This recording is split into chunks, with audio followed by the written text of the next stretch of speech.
আসসালামু আলাইকুম এভরিওয়ান। আজকে আমাদের বাসায় যাওয়ার দিন। সকাল 10টায় আমাদের অ্যাপার্টমেন্ট ছেড়ে দিতে হয়েছে।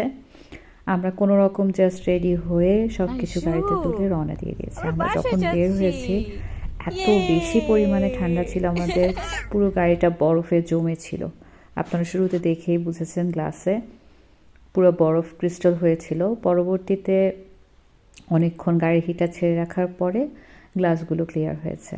অনেক বেশি পরিমাণে ঠান্ডা ছিল এবং আয়শা অনেক বেশি বিরক্ত হচ্ছিল এবং গাড়িতে একদমই থাকতে চাইছিল না, কারণ ওই যে গাড়িতে থাকতে পছন্দ করে না। আমরা যখন বাসা থেকে অ্যাপার্টমেন্টের উদ্দেশ্যে রওনা করেছিলাম তখন আমি ওর ন্যাপ টাইম ডিসাইড করে বের হতে পেরেছি, কিন্তু যখন আমরা বাসায় ব্যাক করছিলাম তখন বাইরে এতটাই ঠান্ডা ছিল, আমরা যে বাইরে কিছু সময় কাটাবো সেই সময়টা আমার আর ভালো লাগছিল না, কারণ আমাদের সাথে একজন নিউবর্ন ছিল, তার দিকেও আমাদের খেয়াল রাখতে হবে। সেই জন্য আমরা আসলে আর বাইরে কোনো সময় কাটাইনি, আমরা বাসার দিকে রওনা করেছি। বরফে ঢাকা পাহাড়ি অঞ্চল পার করার পরে আমরা নিউবর্নকে নিয়ে একটু নামি।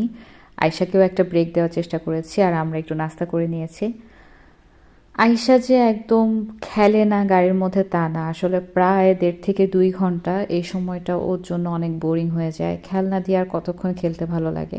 ও নিজে নিজে এরকম কিন্তু অনেক সময় ধরে খেলেছে, কিন্তু একটা সময় গিয়ে ও আসলে ব্রেকডাউন করে এবং ওর আর একদমই ভালো লাগে না। আমি তখন ওকে বিভিন্নভাবে এন্টারটেইন করার চেষ্টা করি, ওর সাথে খেলা করি, ওর অ্যাক্টিভিটি খেলনাগুলো দিয়ে ওকে অনেকটা সময় এঙ্গেজ রাখার চেষ্টা করি, কিন্তু ও আসলে এত ছোট, আর সেই সাথে আমার যেহেতু নিউবর্নকেও সময় দিতে হয়, সেই কারণেও ও অনেকটাই বোর ফিল করে। এছাড়াও গাড়ি না, আসলে শুধু ও যে কোনো বদ্ধ জায়গাতেই ও আসলে পছন্দ করে না। আমরা ওকে নিয়ে মার্কেটেও যেতে পারি না, এখন পর্যন্ত আয়শাকে নিয়ে আমরা মার্কেটে খুব একটা সময় কাটাতে পারি না।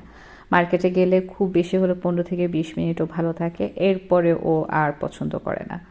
যাই হোক, আলহামদুলিল্লাহ আমরা আল্লাহর রহমতে বাসায় ঠিকঠাক মতো পৌঁছে গেছি এবং বাসায় পৌঁছে দুইজনই এত বেশি হ্যাপি ছিল। ছোটজন তার নিজস্ব খাট পেয়ে সেখানে খুব বেশি খুশি মনে খেলছিল। আয়শা এসে বাসা দেখে এত জোরে খুশিতে চিৎকার করে উঠল। আসলে যেখানেই আমরা ঘুরতে যাই না কেন, দিন শেষে নিজের ঘরেই শান্তি, তাই না? এরপর থেকে আপলোড করব 2025 সালের সামার ভ্যাকেশনের ভিডিওগুলো। আমন্ত্রণ জানিয়ে বিদায় নিচ্ছি।